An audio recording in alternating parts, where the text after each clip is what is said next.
Ya estamos de regreso aquí en Ángulos platicando el día de hoy con Germán Petersen. Bienvenido, Germán. Ricardo, buenas noches. Y con Enrique Tucen, bienvenido también. Ricardo, Germán. Oigan, pues muchos temas, ¿no? Cuando uno piensa que el asunto ya va a terminar, el asunto electoral, pues resulta que surgen nuevas cosas. Este fin de semana sucedieron varias cosas a nivel local y a nivel nacional. ¿Qué les parece si empezamos por lo local? Algunas cosas que, por ejemplo, tú me comentabas ahorita, Enrique, que son un poco sorprendentes, que en esta feria de impugnaciones la fiebre le llegó a algunos que incluso tiene una diferencia abismal entre el primer y el segundo lugar.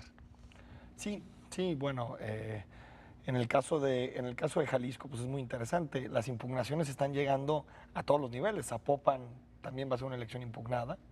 O sea, Yo creo, sí, Mari Carmen Mendoza va a impugnar la elección.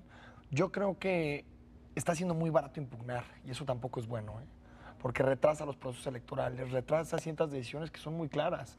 La victoria de Héctor Robles en Zapopan es casi indiscutible.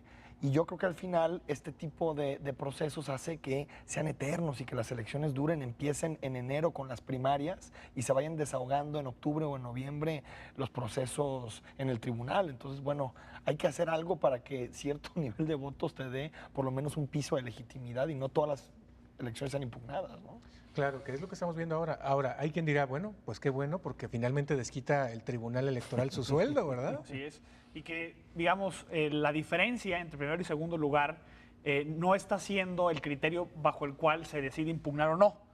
Tiene unas elecciones muy cerradas que se impugnan y también elecciones con un enorme margen de diferencia, como el caso de Zapopan, que también se impugnan. Por otro lado, también el nivel de participación. Elecciones con más del 60% de participación, como la federal, y Andrés Manuel López Obrador decide buscar anulación de la elección. Es decir, la explicación de por qué se estén impugnando las elecciones no tiene que ver con el diferencial entre primero y segundo lugar, sino más bien con una desconfianza hacia las instituciones, y con un cuestionamiento permanente sobre el proceso electoral. Yo creo que no es lo ideal que esta desconfianza. Lo bueno es que todavía se confía en los veredictos de los tribunales, salvo raras excepciones, que es el último dique de la democracia. El día que no le creemos al tribunal que se califica las elecciones, en caso de impugnaciones, ese día ya no tenemos otra instancia institucional hacia dónde irnos. Todavía estamos en ese momento donde todavía le creemos. Claro, la legitimidad y los caminos legales, ¿no? Ahora, sí. Hay una cosa del discurso de Enrique Alfaro que también ha venido mencionando Andrés Manuel López Obrador, que no deja de ser contradictorio. Por ejemplo, lo que veíamos en la nota de Edgar Olivares, que dice, yo impugno, sigo las vías legales, vamos a ser muy prudentes, pero no tengo confianza en el tribunal. Es muy interesante. El politólogo Juan Linz decía que había un tipo de relación con las instituciones que se llamaba semilealtad democrática, ¿no? Una oposición semileal. Acepto las reglas del juego cuando las reglas me favorecen, cuando las reglas no me favorecen no las acepto, ¿no? Hay un juego ahí como de semilealtad. Y Enrique Alfaro y Andrés Manuel López Obrador entran en ese juego. En un momento el discurso lo trazan en relación a cómo van a construir fortaleza electoral fuera de las instituciones, pero después se amparan en ellas, juegan en ellas hasta el momento en que terminan la última instancia y generan estructuras paralelas. Yo creo que aquí Alfaro tiene que tener cuidado en los pisos sobre los que se va a ir a partir de ahora.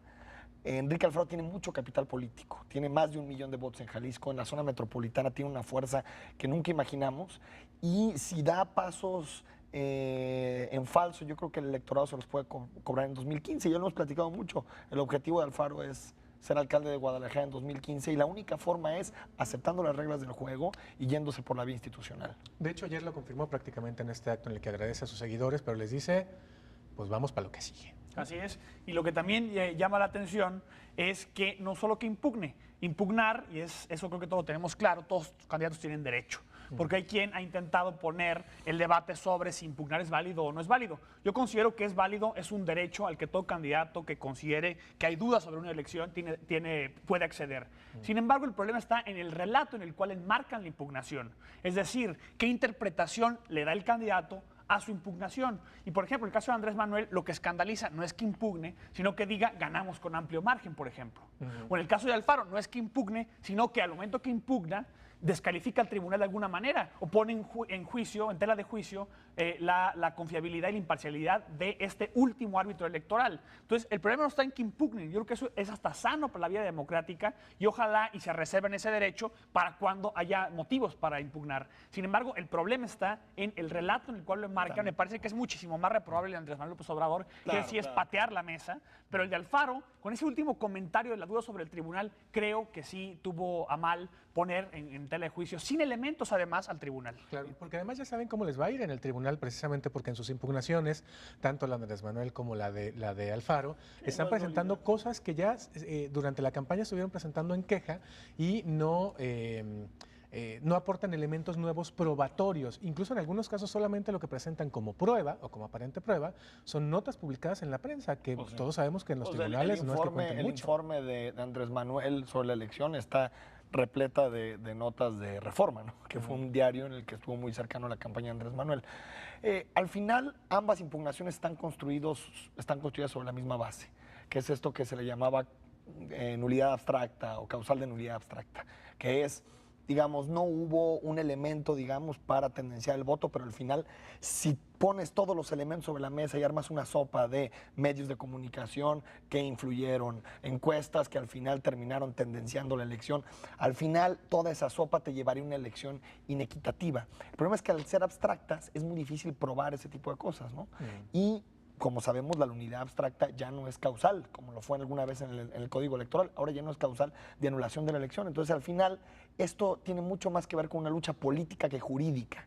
Digamos, ya porque el campo está ahí, está en el campo del tribunal, pero tiene que ver con seguir construyendo esta narrativa de inequidad en las elecciones que va mucho más al campo político que al campo jurídico, ¿no? Ahora que en ese sentido, pues la verdad es que tienen razón, pero lo que habrían que estar pensando es, ¿y cómo se ataca eso desde lo institucional? ¿Qué reformas hay que hacer ahora para que no vuelva a suceder lo que efectivamente todos vimos que pasó, no solo con el PRI, sino con otros partidos, por cierto, volviendo al asunto de Movimiento Ciudadano, con su candidato en Puerto Vallarta, que estuvo regalando material de construcción, se supo en la campaña y, bueno, sin embargo, ellos utilizan la causal de estar regalando cosas para tratar de anular la elección. Exactamente. De entrada, creo yo que entre más se enfatice la vía de desconocer las instituciones por la vía de los hechos, más allá de que en el discurso lo digan, peor le va a ir a la izquierda. Tanto a nivel nacional como a nivel local, la gente está muy cansada, y lo Andrés Manuel lo aprendió en 2006, o debió haberlo aprendido en 2006, de que se patee la mesa, de que se desconozcan los resultados sin elementos probatorios, y entre más se enfatice la estrategia de fortalecer un movimiento, que decía Alfaro, lo voy a hacer a partir de 3 ejes, a partir de los funcionarios electos que son miembros del partido, del Movimiento Ciudadano, a partir del propio partido y a partir de Alianza Ciudadana. Tanto más enfatiza estrategia electoral de cara a Guadalajara el 2015 o a donde sea el 2015 y a la gubernatura en 2018 y le quite peso a estar insistiendo en que las autoridades electorales, ya sea el tribunal o el instituto, que también lo ha dicho, están jugando de manera parcial, creo que en la medida en que enfatice más lo primero, tendrá más posibilidades de salir adelante. Por otro lado, también creo que el tema de fondo no está aquí. Es decir, el tema de fondo para solucionar las inequidades en la contienda, estas violaciones que hablan de Manuel del 41 constitucional, tiene que ver con colocar controles en una reforma electoral. No es un asunto de lo que ya sucedió, sino de que todos los partidos ahora sí se pongan de acuerdo por una reforma electoral que le ponga diques al clientelismo, por ejemplo, que tanto se han quejado, a la parcialidad de los medios de comunicación, que también se han quejado, cuando todos han sido responsables de que eso no se incluya en una nueva reforma electoral que hoy urge. Claro, y que al final creo que son mucho más reformas que son periféricas al sistema electoral que sobre el sistema electoral en sí mismo, digamos. Está el tema de la rendición de cuenta de los gobernadores. Ahí sabemos que ahí está una de las causas de donde se va el dinero al clientelismo. El tema de cómo hacer para que haya más medios de comunicación, exista competencia en el sistema. Digamos, cada una de estas críticas que hace el proceso Andrés Manuel tiene una reforma periférica al sistema electoral, ¿no? Exacto. Claro. La que sí es más interna es la independencia de la PGR y de la FEPADE a su vez. Claro.